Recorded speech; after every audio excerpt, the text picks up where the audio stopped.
Hello BookTube, my name is Kate and this is my channel Chapter Kate. Today's video is a collaboration video with Books with Alyssa J. We're going to be giving you tips on how to grow and improve your channel. She's going to be giving you 5 and I'm going to be giving you 5. But first, let Alyssa introduce herself. Hi, my name is Alyssa and I'm from the channel Books with Alyssa J. I read a lot of YA fantasy and sci-fi with a little bit of contemporary sprinkled in there as well. On my channel, I do a lot of discussion videos centering on the BookTube community. I also created the BookTube Real Talk tag to do just that. I also have a series where I deface the cover of books and then review them as well, just to throw a little bit of my creativity into my channel too. I really hope you guys decide to check out my video and my channel, but anyways, I'll let you get back to Kate's. Alright, so my first tip is get involved in current events. When I say current events, I mean holidays, read-alongs, readathons, and any specific conversations or issues that come up in the book community. I will say this does not mean that every conversation requires your input. Some things may not involve you, some things may involve you very much, some things may involve other people in the community and it's an important topic, but if you don't have something to say about it, then I don't suggest trying to jump on it, but if you do have something that you feel is valuable to say, go for it. And when it comes to holidays, there's always going to be a ton of read-alongs and readathons around holidays, so make sure you get yours out pretty quick in advance. That way they're not kind of lost in the sea of holiday readathons and read-alongs. An example of this is my Valentine's readathon. I announced at the very beginning of the year, I believe either like New Year's Eve or New Year's Day.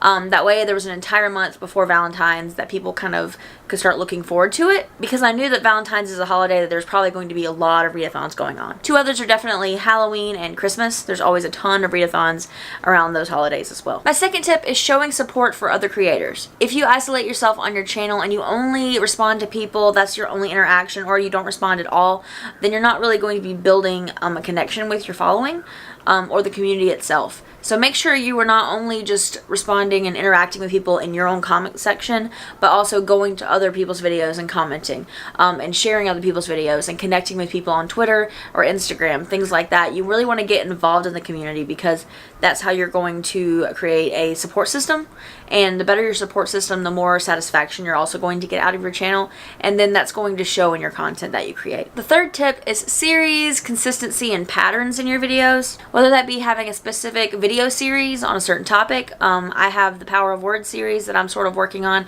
I only have a couple of videos on it so far, but I plan to continue with that. Another way people have done this is coming up with a special way to pick their TBR. I have my TBR gumball machine. Other people do jars or games or wheels, things like that, or having friends pick it. But people really do love these series, and they also tend to gain following over time. So even if they don't do well starting off, sometimes when people find your channel later on down the road, they might look for those specific videos if they end up liking them. Having consistency can also help you as a creator when you kind of get burnt out on coming up with ideas. If you always have a TBR and a wrap-up every month, then that's 2 videos that you know you're doing every month. You don't really have to do much planning in it because all it really involves is the books that you've already read and the books that you're going to read. You don't really have to think of anything super creative for it. Tip number 4 is live shows. Live shows provide your viewers with an opportunity to get to know you in a different light. You're kind of more your true self on live shows because you're not editing out everything and every mistake and your sense of humor. You get to be kind of more genuine to your audience. It also allows you to actually interact with them in real time. In addition to that, it also ups your watch hours by quite a bit because people that are close to you in the community, your friends, or people that are stopping by might just turn on the live show and go about the rest of the things that they're doing in the day. It really does add to your watch time because people will stick around for the entire live show. Sometimes people will drop in, hang out for a while and leave, and then other times people might come and watch it afterwards. But any way they watch, it really does add to your watch time, which helps if you're trying to get monetized or if you're already monetized. Personally, I'm not monetized at this point, but it is something that I've seen actually grow my watch time. And then the last tip is knowing your strengths and playing to those strengths. When I say this, I mean that you need to know what you're actually good at communicating through a camera. Personally, I feel like I can think really in-depth thoughts when I'm reading books. I can tear apart different symbolism and metaphor, but I'm not great at communicating that in book reviews. So I don't really do a lot of single book reviews because I'm always kind of concerned that I'm missing things. However, something that I am good at is coming up with discussion videos and just talking about stuff. So that's something I might do. I might pull together a couple of books that I've read and some kind of pattern that I've seen in them and create a discussion video on it instead. If your strength is being funny, play to that. Be funny. If you're awkward, be awkward. Just be, you know, true to yourself. If you're really good at coming up with tags, or if you're really good at answering tags and making them your own, go for it. If you're good at editing, totally. If you're not good at editing, you have to find other ways to make up for that. You have to find something that's your strength.